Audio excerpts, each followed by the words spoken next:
Anole Invasion by Marta Magellan, illustrations by Marta Magellan. A green anole watches a cricket crawl on a branch. The cricket doesn't know it's in danger. Wild lizards don't have names, but let's call this green anole Carolina because it is sometimes known by its common name, Carolina anole. She stays so still that the cricket doesn't know she's there. Without a sound, she attacks. The cricket is a goner. Green anoles like Carolina love crickets and beetles and moths. Yuck, they even love cockroaches. But that's good because they help the plants by eating some of the bad bugs in the gardens and forests. They even act as unintentional pollinators by sipping nectar from flower to flower. Pollination is what allows plants to make seeds. Green anoles are good for plants, but it's about to become harder for Carolina and her friends to visit their usual flowers.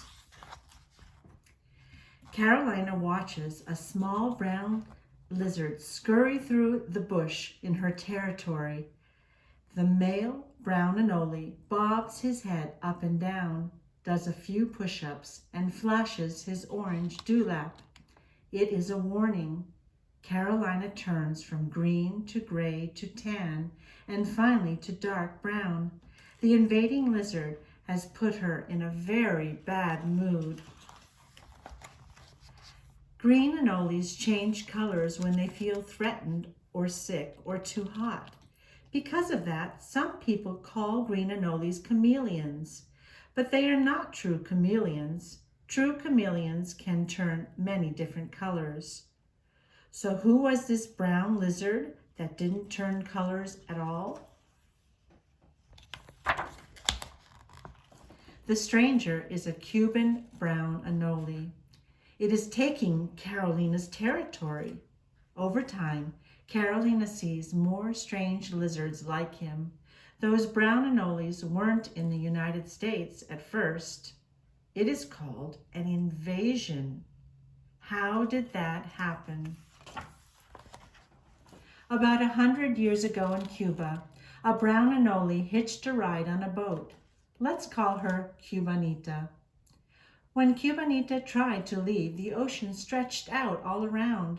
Soon the boat docked. Cubanita quickly sped off the boat and looked around her new home. Where was she? The place was warm, humid, and full of palm trees and shrubs.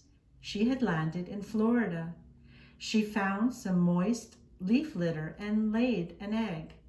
Every week or two during that summer, she laid 1 or 2 eggs. Over time, little brown anoles were everywhere. Then a bigger, meaner anole invaded Florida. In the 1950s, the big-headed night anole hitched a ride to Florida too. It also came from Cuba. It became more of a threat because it eats the smaller anoles. And that's not all. It eats frogs and baby birds too. And that wasn't the last of the invasions. Around 1975, a new enemy invaded, this time from Puerto Rico. The crested anole fought harder and ran faster than both the green and brown anoles. After the crested anoles invaded, brown anoles moved to middle levels of the plants and trees. 2 other invaders, the giant anole from Jamaica and the bark anole from Haiti, have also made their way into Florida. There isn't enough food in the lower plants for all of them to share. Carolina and her relatives had to find another way to stay alive. Invaders are not good for native green anoles like Carolina. The different species of lizards compete for the same food. Worse, the non-native anoles eat the eggs of the green anole. The invaders eat more of the food, so the green anoles have to climb higher up in the plants and even higher in the trees. This is called displacement, and that's trouble. Cuban brown anoles have now spread out to other parts of the southern United States. Crested anoles and night anoles have wandered north to central Florida. They are roaming even farther up, displacing more green anoles. When invasive species have been living in a place long enough, scientists say they are established. To stay alive, green anoles have to make changes. The good news is green anoles are not extinct. Far from it. So far, they aren't endangered either. They are alive and well in most of the southeastern United States. When they climb higher up in the trees because the invasive species are in their territory, it's called adapting. Humans need to be careful not to let invasive species of any kind overrun native territories like those of the green anole.